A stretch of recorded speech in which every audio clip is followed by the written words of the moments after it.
I saw the film, of course, when I was very young, maybe 12 years old. It's a very strong force.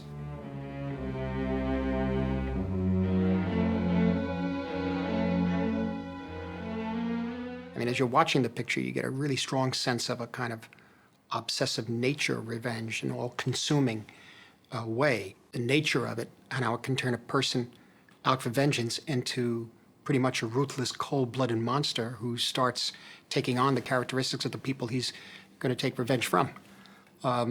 It's almost like a self-fulfilling prophecy in the film. And it's casting. Glenn Ford was really interesting because he played a lot of comedies and even musicals. He was it seemed like he played an ordinary family man, good-natured, loves his wife and kid. And when the tragedy occurs, it's as if he's turned into granite, into stone, and he becomes a machine of vengeance where no stopping him.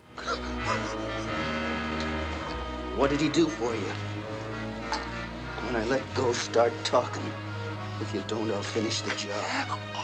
It looked very plain, the look of the picture.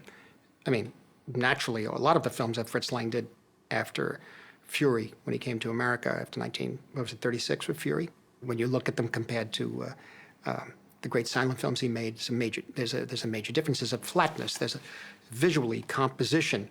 A lot of them are not very rich-looking films, particularly the films he made in the 50s, before he left Hollywood for good. The flatness accentuates that because it doesn't point up. It doesn't indicate any special meaning to body movements, emotions in the characters, very few tracks in to people, this sort of thing, so that it forces you to look at it, objective observer. And all of this is going on inside the frame, and yet I could swear that the film is very expressionistic. It's not. But in my memory, it is. And that adds to this power. I mean, he directs your eye to the movement and the behavior of the characters, the games they play with each other.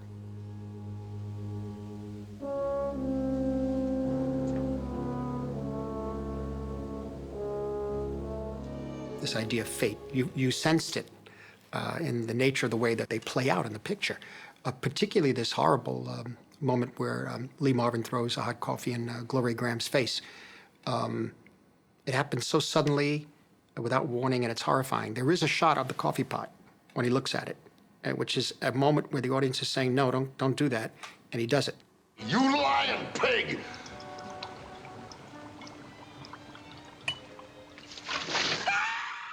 And when later she throws the hot coffee back in his face, when she gets her revenge, it's very upsetting and horrifying in a different way, as Lee Marvin almost ceremoniously sets the stage for what's going to happen.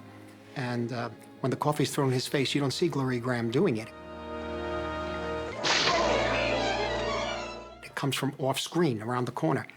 And it's almost like the force of destiny, fate, just coming back around. And in a way, this contrast operates throughout the film. First is something truly shocking and out of the ordinary happens, followed by another very carefully planned horror. It has a real sense of destiny about it, and like a puzzle in which fate is going to play itself out. Characters are going to endure a sort of exorcism of vengeance and emotions, psychological terror. It was almost objectively filmed, so that it was even more scary. It was more terrifying, I think. It was a mystery as to her behavior at times. But what did come across was her appreciation of Ford's character, and in a way has a higher moral ground than the others in the picture. She really does. But this is wounded. This is scarred. This is out of World War II.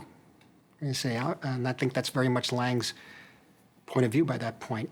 By that time, he talked about after World War II, horror was more about pain, extraordinary pain, and so you see it in this film.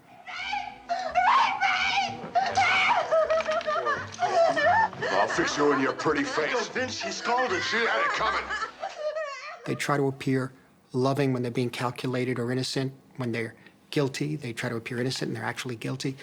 And that adds to this sense of inevitability. You know, something horrific is going to occur by the end of the picture. Dave, Yes. am I going to die? If I said you'd live another 100 years, you'd call me a liar. I don't want to die.